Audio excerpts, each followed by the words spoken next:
ये कहानी शुरू होती है 800 बीसी से, यानी कि हमारे वक्त से पूरे 3000 साल पहले, जब इंसान जमीन पर आदिवासियों की तरह रहा करते थे। कोई भी टेक्नोलॉजी नहीं थी और उस वक्त में जमीन पर एक स्पेस शिप आता है। सभी लोग उसे देखकर भागना शुरू कर देते हैं, पर एक लड़का उसकी तरफ अट्रैक्ट होता है। वो उसके पास जाता है और तभी स्पेस शिप से एक नीली रोशनी निकलती है और वो लड़का गायब हो जाता है। इसके बाद कई सौ साल गुजर जाते हैं और वक्त आता है सन 1928 का, जहाँ हमें मिस्र के यानी कि इजिप्ट के बड़े बड़े पिरामिड्स दिखाए जाते हैं। और ये पिरामिड इस बात का सिंबल है कि अब इंसान पहले की तरह जंगली या आदिवासी नहीं रहे, वो बहुत तरक्की कर चुके हैं। यहाँ पर इंसान मिस्र के पिरामिड्स के आसपास खुदाई कर रहे होते हैं और उस खुदाई के दौरान यहाँ पर बहुत अजीब अजीब सी एंशिएंट चीजें मिलती हैं, जिसमें मेटल का बना हुआ एक बहुत बड़ा गोलाकार भी होता है, जिसे देखकर किसी को कुछ समझ नहीं आता है कि ये क्या है। इसी के नीचे इन्हें एक एलियन के रिमेन्स भी मिलते हैं। यहाँ पर एक छोटी बच्ची कैथरीन को दिखाया जाता है, जो यहाँ के प्रोजेक्ट हेड की बेटी है। कैथरीन को यहाँ खुदाई में निकला हुआ एक सुनहरे रंग का लॉकेट मिलता है, जिसे वो अपने पास रख लेती है। इसके बाद कई डिकेड्स गुजर जाते हैं और वक्त आता है सन 1994 का, जहाँ पर हमें डॉक्टर डैनियल जैक्सन को दिखाया जाता है, जो कि एक आर्कियोलॉजिस्ट और लिंग्विस्ट है। लिंग्विस्ट उसे कहा जाता है जिसे कई लैंग्वेजेस का एक्सपीरियंस होता है। जैक्सन को कई एंशिएंट लैंग्वेजेस आती हैं। जैक्सन अपनी स्पीच में सबको बताता है कि मिस्र के पिरामिड मिस्र के लोकल्स ने नहीं बनाए, बल्कि किसी और ने बनाए। उसकी इस बात पर कोई यकीन नहीं करता और वहाँ से सब उठकर चले जाते हैं। यहाँ पर जैक्सन से कैथरीन मिलने के लिए आती है। ये वही छोटी बच्ची है जिसे सन 1928 में दिखाया गया था, जिसे मिस्र में खुदाई के बाद वहाँ पर एक गोल्डन कलर का लॉकेट मिला था। अब ये लड़की बूढ़ी हो चुकी है और आज भी उसी प्रोजेक्ट पर काम कर रही है, जिसका नाम होता है स्टारगेट। कैथरीन इस प्रोजेक्ट की हेड है और वो जैक्सन को अपनी टीम में शामिल होने के लिए कहती है। वो कहती है कि हमें किसी ऐसे इंसान की जरूरत है जो पुरानी जबानों को समझ सके। जैक्सन उनकी टीम में शामिल हो जाता है और जब वो उस बेस पर पहुंचता है जहां पर उसे एंशिएंट लैंग्वेज को समझना है, तो बोर्ड पर लिखे हुए कुछ एंशिएंट वर्ड को, जिनकी ट्रांसलेशन गलत होती है, वो कुछ ही पलों में पूरी तरह से ठीक कर देता है। अब यहाँ पर कर्नल ओनेल आते हैं। वो कहता है कि अब इस प्रोजेक्ट का हेड मैं हूँ, यानी कि जो भी यहाँ पर काम होगा उसकी पूरी इन्फॉर्मेशन कर्नल ओनेल को भी होनी चाहिए। जैक्सन को अब एक बहुत बड़ा पत्थर दिखाया जाता है। ये वही पत्थर होता है जो आज से कई साल पहले यानी कि सन 1928 में मिस्र के पिरामिड में मिला था, और उसी पत्थर के नीचे वो गोलाकार मेटल था जिसे स्टारगेट कहा जाता है। जैक्सन इस पत्थर पर बने सिंबल्स को समझने की कोशिश करता है, पर वो उन्हें पूरी तरह से समझ नहीं पाता। एक दिन एक गार्ड अखबार पढ़ रहा होता है, जिसके पीछे तारों की कुछ तस्वीरें होती हैं और ये कॉन्स्टिलेशन होती है ओराइन बेल्ट। कहा जाता है कि मिस्र के पिरामिड्स का ओराइन बेल्ट से बहुत गहरा कनेक्शन है। जैक्सन जब उस ओराइन बेल्ट की तस्वीर को पत्थर की तस्वीर से मिलाता है तो वो एकदम सेम होता है। वो समझ जाता है कि ये कोई लैंग्वेज नहीं लिखी हुई, बल्कि स्पेस में 3 डायमेंशनल के जरिए अलग अलग जाने का नक्शा है। और ये सारी बात वो अपनी टीम को बताता है। वो बोर्ड पर एक 3 डायमेंशनल क्यूब बनाता है, जिस पर वो 6 पॉइंट्स मार्क करता है और उसके बाद वो सबको आपस में मिला देता है। जैक्सन कहता है कि सेंटर पॉइंट से हम किसी भी जगह पर जा सकते हैं। यहाँ पर बैठा हुआ एक आदमी बोलता है, पर सेंटर पॉइंट तक जाने के लिए हमें 7वीं जगह की जरूरत है। 7वीं जगह कहाँ पर है? जैक्सन बताता है कि हमारी अर्थ यानी कि जो हमारी लोकेशन है वही 7वीं जगह है। उस पत्थर पर बना एक सिंबल यहाँ पर बनाता है, जो कि पिरामिड की तरह होता है, जिसके दोनों तरफ 2 लोग होते हैं। वो कहता है कि इन दोनों आदमियों का कोई मतलब नहीं है, ये पिरामिड यानी कि ये 7वां प्लेस है। अभी यहाँ पर एक आदमी बोलता है, लेकिन डिवाइस में 7वीं जगह है, यानी कि ये निशान कहीं पर भी नहीं है। जैक्सन को पता चल चुका है कि इनके पास कोई डिवाइस है, यानी कि वही मेटल का बना हुआ गोला जिसे स्टारगेट कहा जाता है। जैक्सन को लैब के अंदर ले जाया जाता है, जहाँ पर वो स्टारगेट को देखता है जो घूम रहा होता है, यानी कि वो एक्टिवेटेड है। और जैक्सन अब 7वां निशान जो कि पिरामिड का होता है उस पर देख लेता है, यानी कि वो हमारी जमीन का निशान है। और अब जैक्सन ने जिस ऑर्डर में इन 7 निशानों को प्लेस किया होता है, एक एक करके निशानों को स्टार के गेट पर लॉक किया जाता है। और जैसे ही वो 7वां निशान लॉक करते हैं तो स्टार गेट के अंदर एक वर्म होल एक्टिवेट हो जाता है। ये देखकर ये सभी खुश होते हैं। इसके बाद ये वर्म होल के अंदर एक ट्रैकर डिवाइस डालते हैं, ताकि इन्हें पता चल सके कि अगर ये इसके अंदर एंटर करेंगे तो ये कहाँ पहुंचेंगे। और जल्दी उस ट्रैकर डिवाइस से इन्हें पता चल जाता है कि वो एक दूसरी गैलेक्सी में पहुंच चुका है। वो एक ऐसी जगह पर है जो जमीन की तरह है, और जिस तरह से इनका डिवाइस टारगेट के जरिए उस दूसरी दुनिया में पहुंचा है, एक ऐसा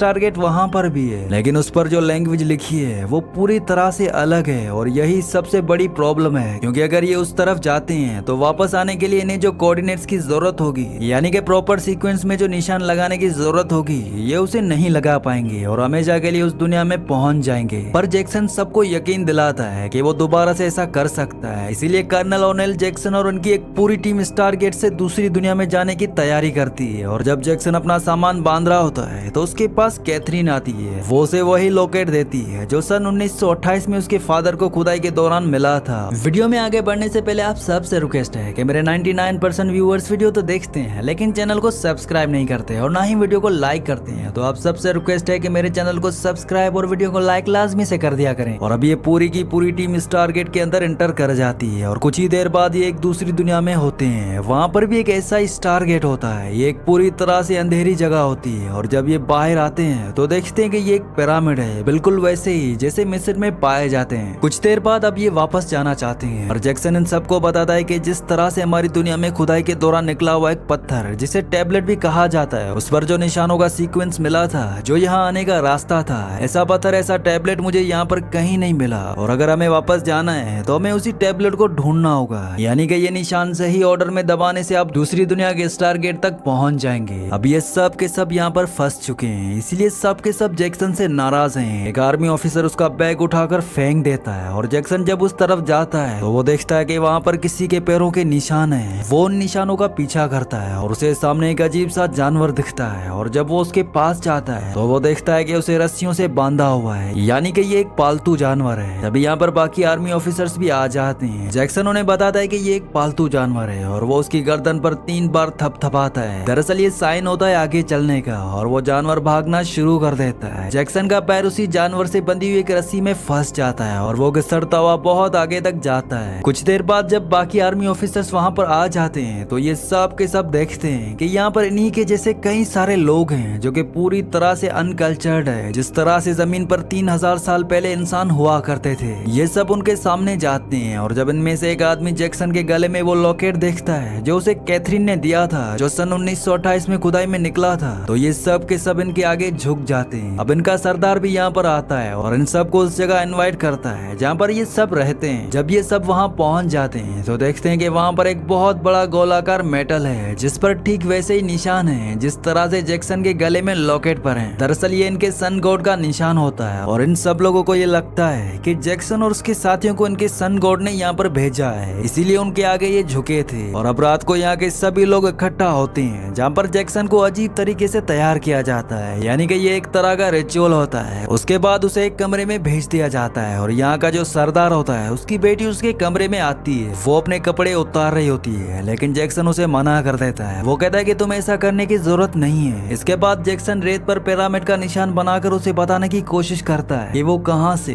किस दुनिया से आया है, लेकिन वो उसे अच्छे से समझ नहीं पाती। पर अगले पल वो लड़की भी उसी तरह का एक साइन बनाती है, साथ ही ऊपर वो सन भी बनाती है। जैक्सन उसे इशारे से पूछता है कि तुमने इस जगह को कहाँ पर देखा है, क्योंकि ये वही कोऑर्डिनेट्स वही साइन है जिन्हें सही ऑर्डर में सेट करने पर ये अपनी दुनिया के स्टार गेट तक पहुंच जाएंगे। अब कबीले के सरदार की बेटी जैक्सन को उस जगह तक ले जाती है। तभी वहाँ पर उसके बाकी साथी भी आ जाते हैं। जैक्सन यहाँ पर दीवारों पर लिखी हुई लैंग्वेज को समझ जाता है और वो अपने साथियों को बताता है कि आज से हजारों साल पहले एक मरती हुई दुनिया का एलियन अपनी दुनिया से भाग गया। वो अपनी जिंदगी को बढ़ाना चाहता था। वो एक प्लेनेट से दूसरे प्लेनेट गया और उसके बाद वो अर्थ पर पहुंचा जहाँ पर उसने इंसानों को देखा जो उसके स्पेसशिप को देखकर भाग रहे थे। पर इन्हीं इंसानों में से एक बहादुर इंसान उसके स्पेसशिप के पास आया जिसकी बॉडी के अंदर उसने अपनी सोच को अपने आप को ट्रांसफर कर लिया, यानी कि वो एलियन इंसानी रूप ले चुका था। इसके बाद उस एलियन ने अपने आप को जमीन पर इंसानों का किंग डिक्लेयर कर दिया। उनसे बड़े बड़े पिरामिड्स बनवाए, साथ ही साथ जिस स्टार गेट से हम यहाँ पर आए, इस दुनिया में आए, वो जमीन से कई इंसानों को यहाँ पर लाए ताकि वो माइनिंग करवा सके, जो यहाँ से एक खास तरह का मिनरल निकालते हैं जो उसकी टेक्नोलॉजी का सबसे बड़ा सोर्स है। यानी कि इस दुनिया में जो लोग रहते हैं वो जमीन के, और जो लैंग्वेज ये बोलते हैं वो हजारों साल पुरानी इजिप्ट की लैंग्वेज है। जैक्सन यहाँ पर सबको ये भी बताता है कि जैसे जैसे अर्थ पर इंसान तरक्की याफ्ता हुए,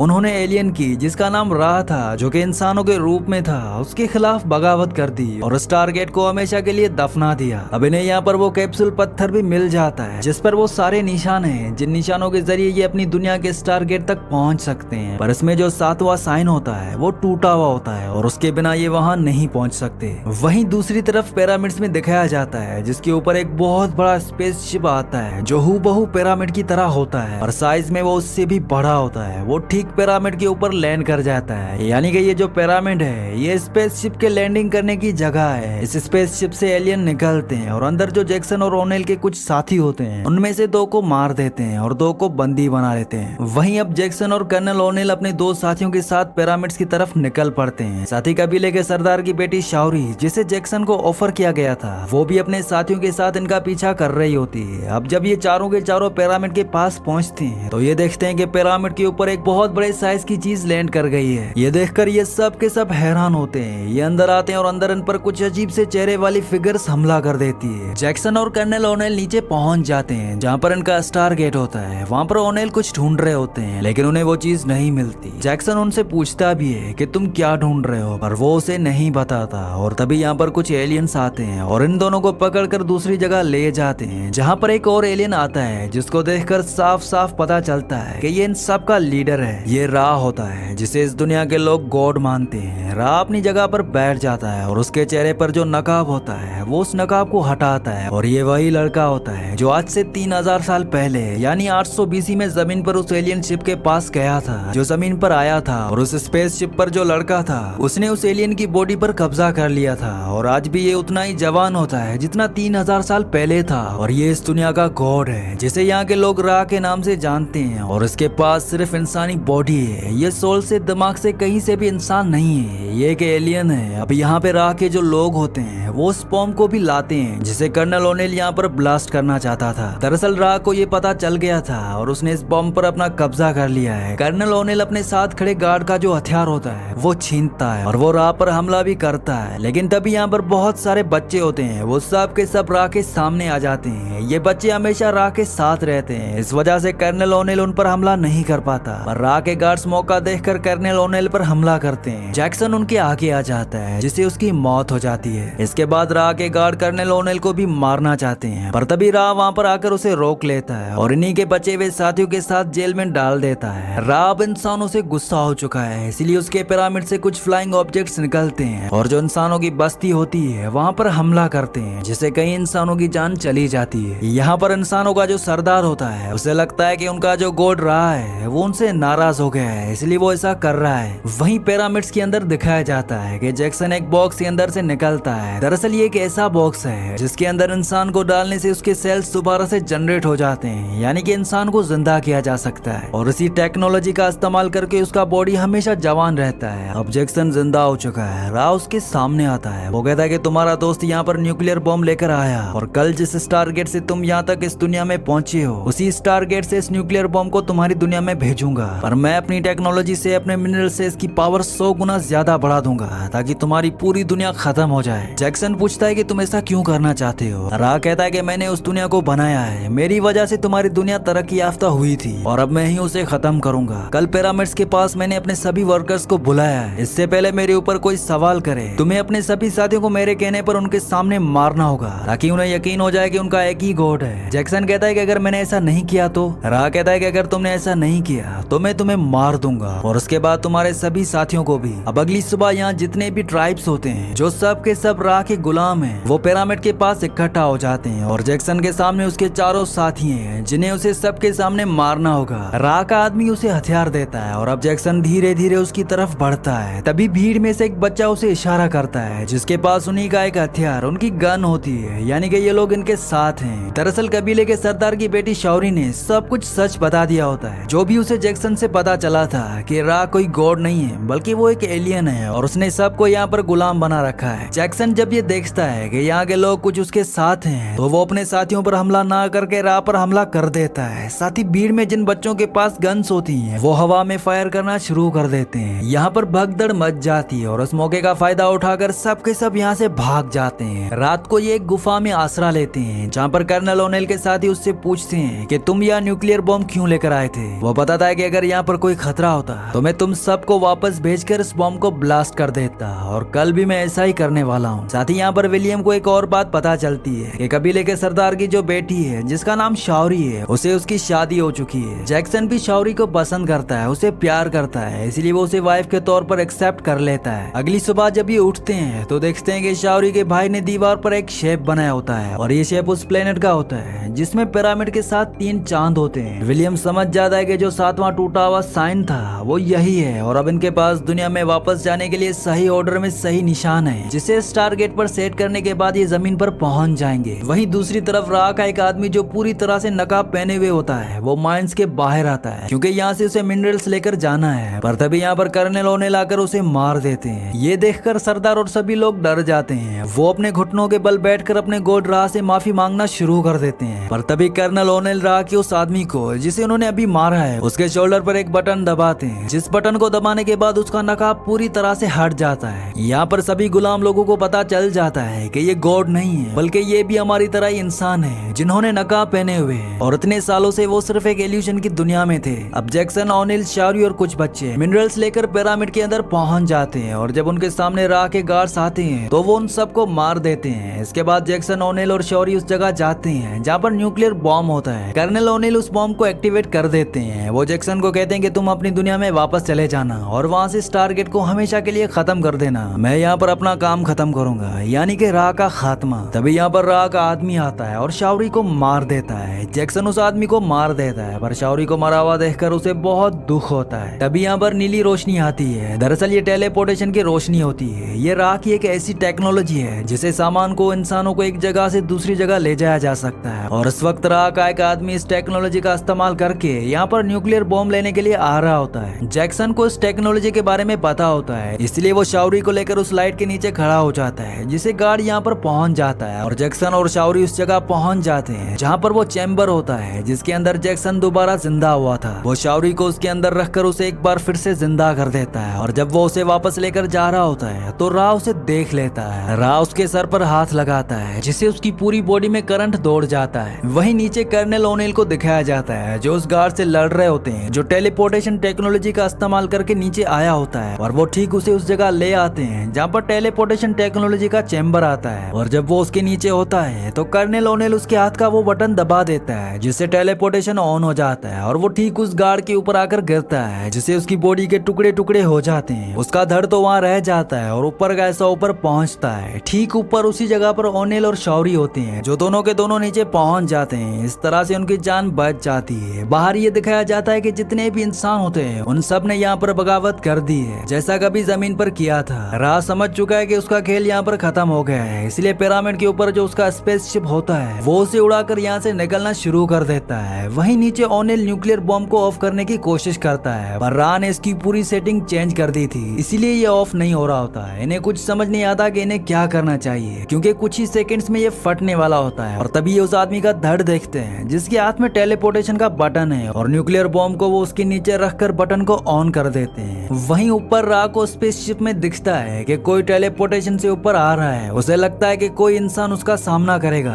पर अगले पल उसके सामने न्यूक्लियर बॉम्ब होता है जिसे फटने में कुछ ही सेकंड्स बचे होते हैं और अगले पल एक जोरदार ब्लास्ट होता है। और आज जिसने कई सौ सालों तक जमीन पर इंसानों के ऊपर रूल किया, उनसे मिस्र के पिरामिड्स बनवाए, यहाँ के लोगों को हजारों सालों तक अपना गुलाम बना कर रखा ताकि वो जमीन के लोगों की तरह रेबेलियस ना हो जाए, आज उसका खात्मा हो गया है। ये देखकर इस प्लेनेट के जितने भी लोग हैं वो सब के सब खुश हो जाते हैं क्योंकि आज उन्हें हमेशा के लिए गुलामी से आजादी मिल गई। आखिर में ये दिखाया जाता है कि स्टारगेट को ये ऑन कर देते हैं पर जैक्सन इनके साथ नहीं जाता क्योंकि वो शौरी से प्यार करता है, क्योंकि वो उसकी वाइफ है, इसीलिए वो इसी प्लेनेट पर उसके साथ रहना चाहता है। पर अलविदा कहने से पहले वो कैथरीन का वो लॉकेट जो उसने उसे दिया था वो कर्नल ओनेल को दे देता है। वो कहता है कि ये कैथरीन को दे देना और जितने भी बचे हुए लोग होते हैं वो सब अर्थ के लिए निकल जाते हैं। इसी के साथ इस कहानी का एंड हो जाता है। अगली कहानी आप किस मूवी पर सुनना चाहते हैं मुझे नीचे कमेंट्स में जरूर बताना है क्योंकि मैं आपकी कमेंट्स पढ़ता हूँ और आपके प्यारे प्यारे कमेंट्स का बहुत बहुत शुक्रिया।